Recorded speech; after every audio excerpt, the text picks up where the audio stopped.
Today we will talk about the first topic in our subject crop science, which is to know the overview of Philippine agriculture.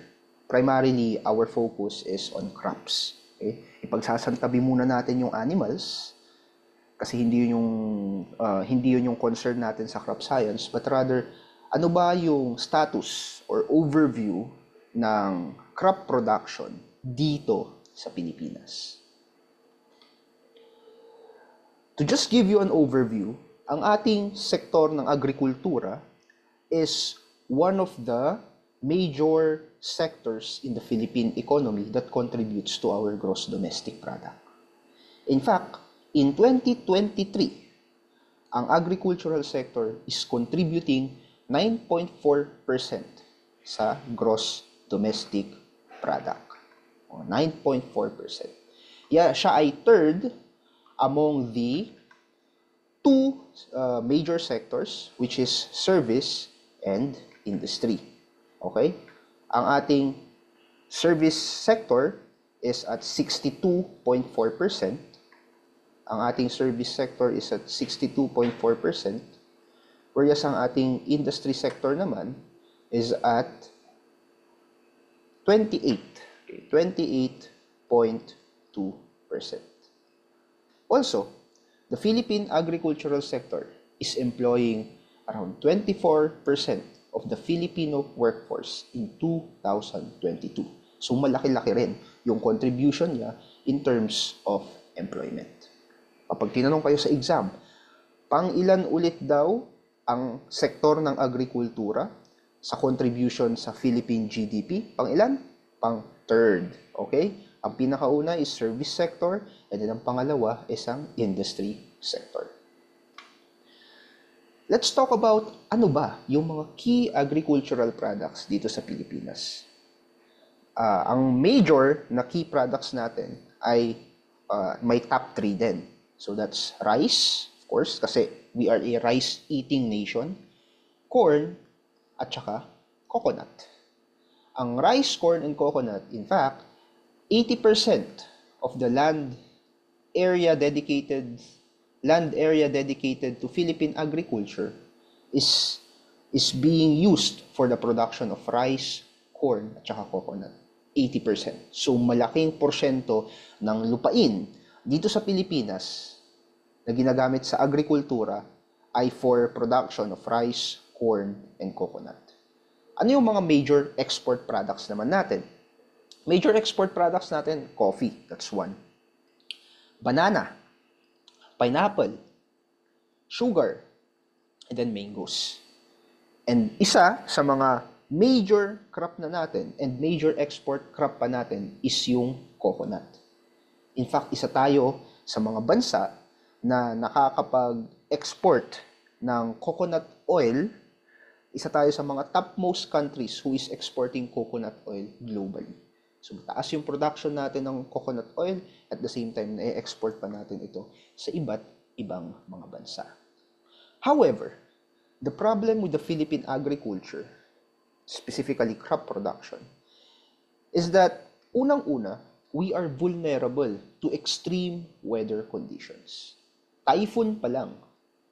Diba?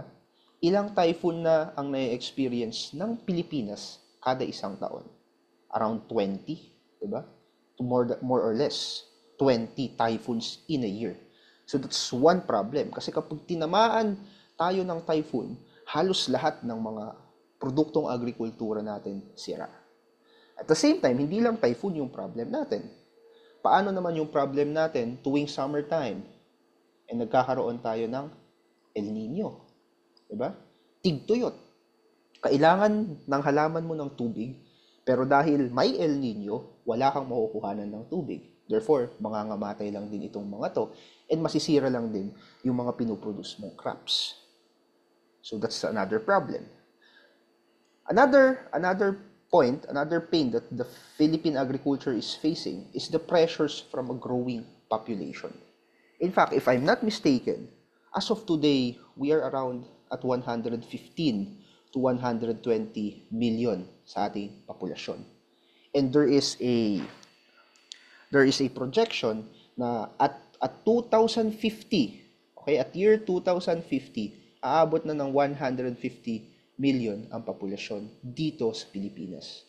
So maliit na nga tayo na kapuluan, maliit nga lang tayo as a country in terms of land area, pero yung population natin, marami naman. So ibig sabihin nun, maraming kailangang pakainin ng mga tao locally. And hindi ganun kataas. That's the other problem. Hindi ganun kataas yung production natin to feed the demand of these people. In fact, as of right now, we are experiencing high food prices. Okay, so that's pain on the side of the consumers. But at the same time, experiencing pain sa side din ng mga farmers. So wala talagang nananalo as of today. Kasi sa side ng consumer, masyadong mataas ang presyo. Sa side naman ni producer, masyadong mababa ang kita. So ano yung mga kailangan nating gawin? These problems are further emphasized by the chief economist of NEDA, Mr. Arsenio Balisacan, in 2022. Na-observe niya na since nag-start yung pandemic, sobrang tumaas ang presyo ng meat and rice. However, yung profit ng mga farmers ay patuloy na bumababa. So that's a big crisis that we are facing. Okay? Unang-una, rice pa lang. We are a rice-eating nation. So kailangan natin yan. Hindi po pwedeng sobrang taas or sobrang taas yung presyo niyan kasi maraming Pilipino ang hindi makaka-afford niyan. Meat, nag-suffer din tayo sa ating meat production primarily kasi we have struggled with ASF and other avian flu virus. Diba? ASF, African swine flu. Tapos, aside from that, nagkaroon din tayo ng issue on some avian flu virus. Bakit kaya? Kung iisipin natin, bakit kaya mababa ang profitability ng ating mga farmers? Ang nakikita ko na rason dito is unang-una, we lack the technology. Talaga. Hindi pa ganun ka-efficient yung production natin as a country. Okay? Hindi pa ganun ka-efficient yung production natin as a country. Kaya naman, kapag dumating yung mga imported agricultural products sa atin, natatalo talaga yung mga ating mga local produce. Siyempre, sasabihin nyo sa akin, sir, bakit hindi na lang local produce ang ating tangkilikin? Well, the problem with that is, kulang yung supply nila. So, kailangan nating i-improve yung technology ng ating mga farms so that we can produce more that would feed the Filipino people. So that's one thing na nakikita ko. Isa sa mga, to be specific, more dito sa technology is yung ating mechanization. I was watching a forum the other day and ang sabi niya doon, less than 1% ng lupain dito sa Pilipinas that is dedicated to agriculture, yun lang daw yung mechanized. So less than 1%, napakababa. Yung 99%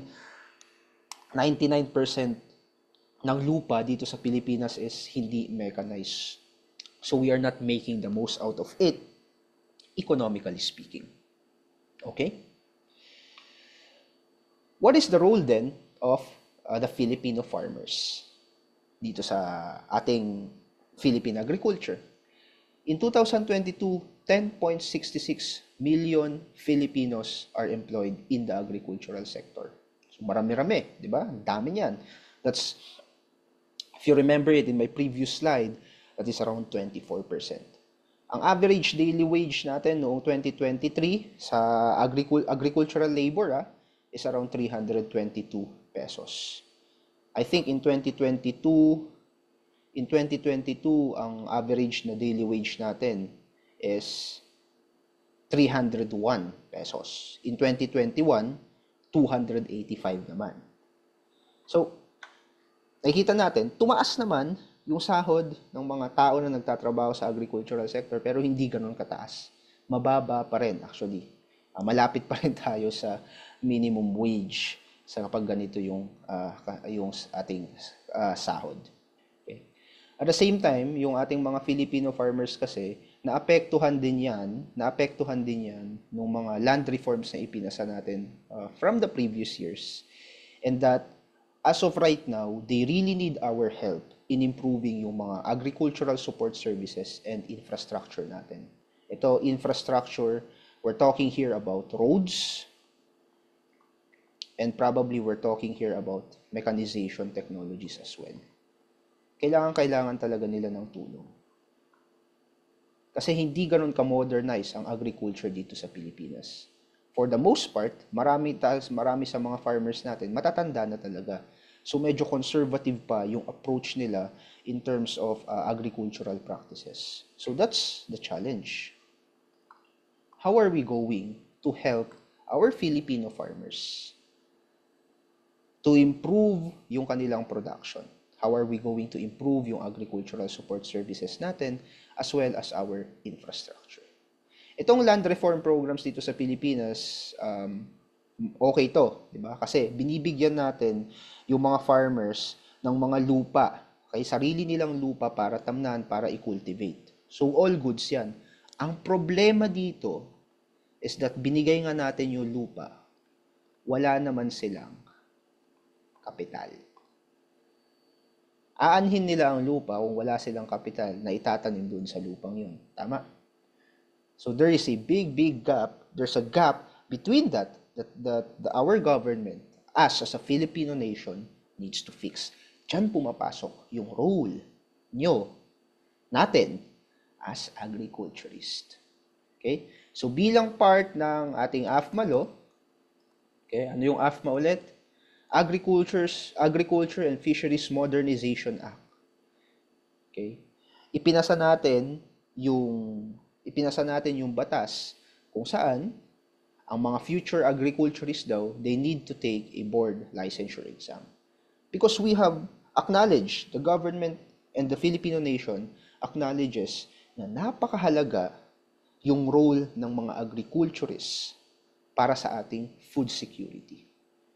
Kaya kapag ikaw ay naging isang professional agriculturist, ang role mo na is para tumulong sa production ng pagkain dito sa Pilipinas.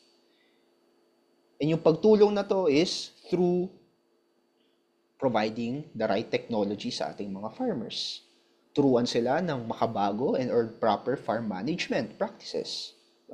Naandyan ka para kapag may problema yung farmer, may pupuntahan sila for some consultations. Yun yung magiging trabaho natin sa ating profession sa ngayon. Okay? Kapag pumasa kayo, kapag na-certify kayo as a agriculturist dito sa bansa. Diba? So, very exciting yung role natin as an agriculturist. Now, let's talk about more detailed, ano ba yung mga major crops dito sa Pilipinas. Okay? Simulan natin sa rice. Yan ang ating top 1, of course. Kasi nga, rice-eating nation tayo. In 2023, the area that is harvested for rice is around 4.8 million hectares. Laki. And we produced how many million? How many million tons? 20 million metric tons of palay in 2023. However, nag-produce tayo ng 20 million metric tons. However, we are considered as the world's top rice importer in 2024. Hindi pa tapos ang 2024, pero pinoproject na natin that we will be one of the top rice importer that time. Kasi, there is a report by the USDA Economic Research Team na ang Pilipinas last year, nag-import tayo ng 3.22 million metric tons of rice just to feed the Filipino people. And in 2024, pinoproject nila, natataas daw yan. In 2024, pinoproject nila, natataas daw yan sa 3.8 million metric tons. So, mataas na yung produce natin, 20 million metric tons, pero mataas rin actually yung ini-import natin. Imagine that. Diba? The government We have been promoting some technology para i-increase yung ating rice production. And in fact, the government in 2022, pinomote natin yung paggamit ng golden rice.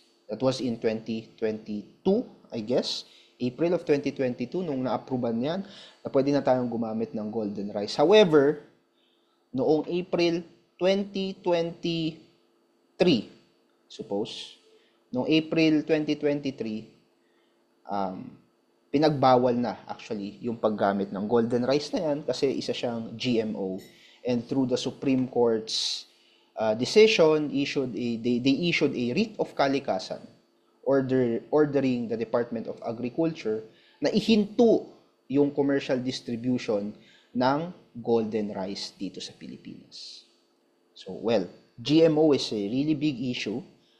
Kayo na lang ang tatanungin ko. Sa tingin nyo, tama ba yung naging desisyon ng Supreme Court na itigil muna ang distribution ng golden rice because it is a GMO?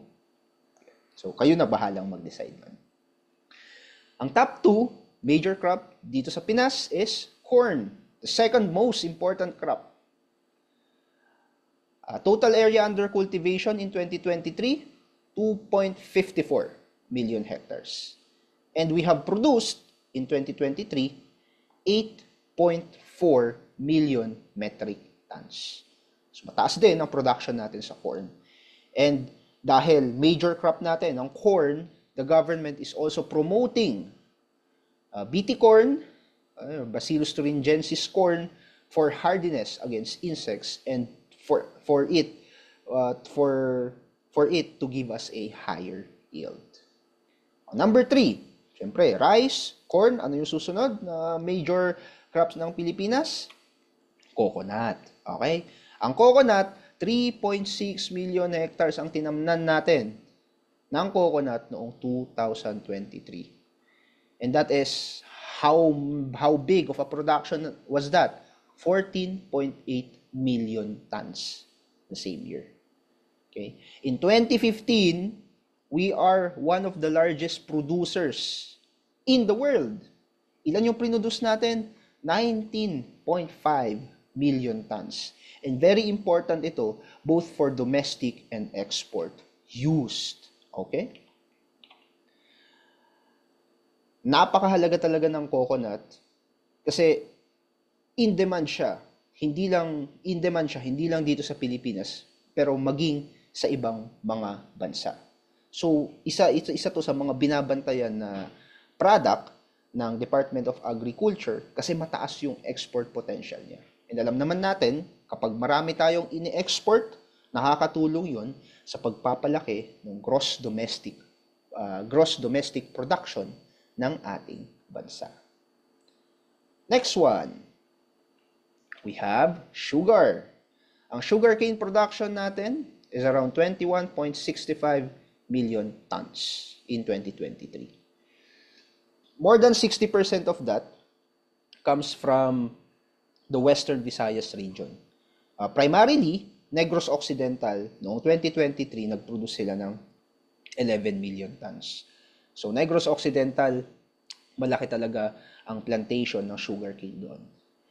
Ang sugar is one of the major export crops ng Pilipinas noong 1970s. Pero ngayon, it is now facing some challenges. Noong 1970s kasi, naging export potential siya primarily because of our agreement with the US. Okay? So, naki-agree kasi tayo sa US, so meron tayong agreement na mag-i-export tayo ng sugar sa Estados Unidos. Okay? So, malaking tulong yon sa gross domestic product sa Pilipinas. In fact, a lot of our farms are dedicated for sugarcane production. However, ang nangyari, I think it was Brazil. Yeah? Brazil, mas naging efficient sila sa pag-produce ng sugar. So, what happened is, naibaba nila yung presyo ng sugar habang yung sugar naman natin ay patuloy pa rin na mataas. So, natalo tayo sa international market. At the same time, yung ating mga land reform laws, naapektuhan din niya yung production dito sa Pilipinas. Bakit? Kasi nung in-start natin i-distribute yung mga lands sa mga farmers natin, kumbaga, kumbaga, ang sugar industry kasi natin, nagkakapitalize yan doon sa luwang ng sugarcane plantation. So, nung nag-start na ma-distribute yung mga different lands to our different farmers, nawala na yung ganong edge natin. Okay? Na wide plantation of sugarcane kasi naibigay sa mga maliliit na farmers. So sila pwede silang mag-decide na hindi na sugarcane yung itatanim nila. So because of that, unti-unting nag-disintegrate yung production natin, naging less efficient tayo, and mas tumaas yung presyo natin globally. So hindi na siya tinatangkilik ng mga bansa.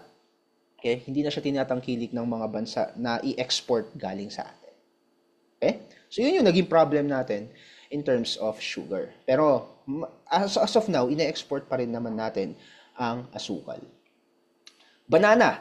Okay. Ang banana, we are the second largest banana exporter in the world in 2021.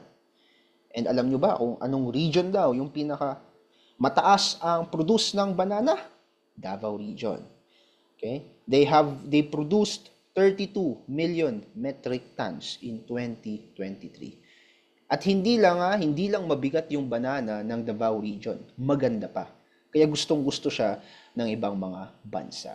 In fact, kung napasyal na kayo sa Davao or kung taga Davao kayo, napakadami talagang plantation doon ng saging. Pineapple. Ang pineapple, Pilipinas is the top 3 largest producer in the world. Okay? More than 2.9 million tons ang produce natin na pineapple noong 2023. And ang pinaka-highest producer na region dito sa Pilipinas is Northern Mindanao region. The problem with pineapple is, most of the plantations dito sa Pilipinas ay hindi pagmamay-ari ng small farmers. But rather, they are owned and operated by major companies dito sa Pilipinas like our Dole and Del Monte. Okay? Coffee. Okay. Ang coffee, malaki rin ang export potential niyan. Well, hindi mataas ang ranking natin in terms of exporting coffee, but ang edge ng Pilipinas pagdating sa kape is that we can produce all 4 exportable, tama ba? all four varieties of coffees na mataas ang export potential. Ito yung Arabica, Liberica, Excelsa, and Robusta. So these 4 varieties of coffees, hinahanap talaga siya sa international market. And bihira sa isang bansa ang nakakapag-produce ng 4 varieties na to. Dito sa Pilipinas, itong 4 na to, kaya nating i-produce. Ang Arabica, pinoproduce yan sa mga malalamig na lugar. Primarily sa mountains ng Cordillera and sa Bukidnon. We're talking about Mindanao. Ang Arabica, yan yung mabango na kape and mostly hinahanap yan sa paggawa ng mga specialty coffee. Alam niyo yun, yung mga mamahalin talaga na kape. Ang Robusta naman, ito naman ay sa mga lower elevated naman yan ng mga kalupaan or medyo maiinit na lugar. Ito, yung kape na galing sa Robusta, madalas yan yung ginagamit sa ating mga 3-in-1 coffee. Okay? Ang Liberica, which is also called your Barako, is also produced in Batangas. Tama? Yep. And ito namang Excelsa, okay, iba yung flavor nito eh. Ito primarily they are being produced in Quezon province. Excelsa. So medyo ang Excelsa daw ay may pagka-nutty yung flavor nito. So iba rin actually yung edge niya sa international market. So all of these 4 varieties, they can be produced here in the Philippines. Now a fun fact, okay? A fun fact is in 1886, okay? Isa tayo sa mga largest exporter ng coffee beans. 1886. Okay? We are the 4th largest exporter in the world. Okay? 1886. So, ang pinaka nauuna dyan is Brazil, Africa, and Java. However, okay? However, noong 1891, nag-start na magkaroon ng ma-infect ng coffee rust actually yung mga kape dito sa Brazil, Africa, and Java. Noong 1886, we are the fourth largest coffee producer in the world. Pero however, during this time, yung mga countries din like Brazil, Java, and Africa, dahil nagkaroon ng coffee rust sa mga bansa nila, tumaas tayo as the top 1 importer. Diba? So, napakaganda. Top 1 importer pala tayo noong around 1886. And tumagal yon up until 1891. Noong 1891, apparently, tayo rin dito sa Pilipinas, nagkaroon din tayo ng infestation. And nung time naman na to, na-infest tayo ng coffee rust, unti-unti naman nang bumangon yung mga other countries na to. However, dito sa Pilipinas, yung mga plantation natin sa Batangas, primarily sa Lipa, Batangas, unti-unti naman nang na-convert into other plantations like sugar because hindi na kayang makapag-produce ng farmers. Hindi na nila kayang makapag-produce ng coffee for export. So, yun. Apparently, noong palang 1886, we were able to be number 1 in terms of coffee production. And sana, hopefully, maibalik natin yung glory days natin na yon. Considering, okay, that efforts are actually underway to revitalize the coffee industry here in the Philippines. Okay. Other notable crops in the Philippines, we have cacao. So it is important for both local consumption and an export potential. However, ang problem dito is lack of technology and mechanization. Hindi alam ng mga farmers or hindi tayo efficient in terms of getting our cacao beans and turning it into chocolates. So isang problem 'yon. Rubber, mainly planted in Mindanao, is also very significant in terms of producing NR or yung ating natural rubber. Okay? In fact, yung ating rubber dito sa Pilipinas, na-export natin siya sa ibang bansa kasi malaki ang demand. So, malaki kasi ang demand ng natural rubber na ginagamit para sa mga gulong ng sasakyan. O, di ba? So, ang rubber pala, mostly 70%, I believe, it's 70% of natural rubber globally are being used to produce wheels. So malaki ang potential din ng rubber sa as an export product na makakatulong sa pagpapataas ng gross domestic product dito sa Pilipinas. Okay. Now we're done with that. Let's talk about ano ba yung role ng government and ano yung initiatives na pinopromote nila ngayon. Right now, isa sa mga initiatives na sinusuportahan ng Department of Agriculture is the support for genetically modified crops. Although, the problem here is marami sila ngayon nakakalaban ng mga environmentalist who are claiming that GMO could actually destroy our planet. So, kayo na yung mag-decide kung yun ba ay tama or hindi. Although, as of right now, isa to sa mga nakikitang solution ng Department of Agriculture para mapataas ang production dito sa Pilipinas.